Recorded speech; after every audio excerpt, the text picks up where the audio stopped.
With the Cavs losing this finals, Jeff, the Warriors winning this thing, being your NBA champs in the 2015-16 season, where does it leave LeBron James when it comes to that ongoing conversation about his legacy? For me, I think this is easily the best loss, I guess you might say, of his career.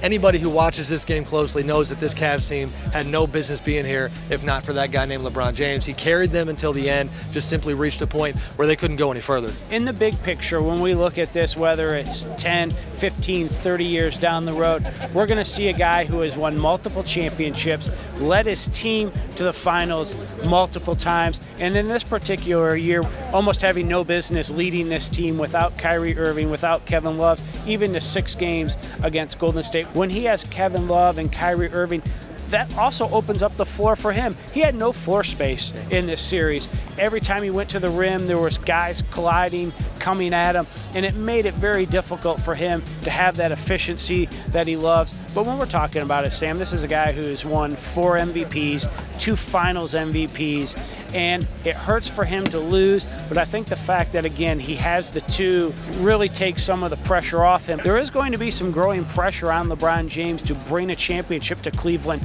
at some point. This is one reason he came back. He wanted to lead the Cavs to a title.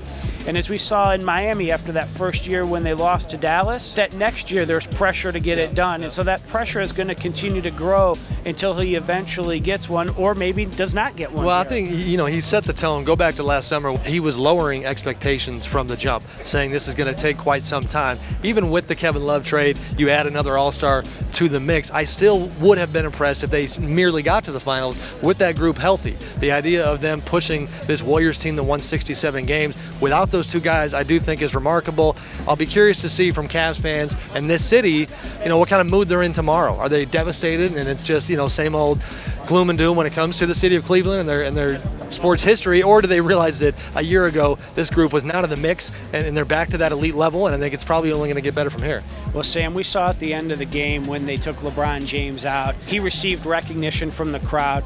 There are high expectations. I got an email as soon as the game was over, and the Cavaliers are already the betting favorite to win the 2015-16 championship. So you know where that's headed for LeBron and this group moving forward.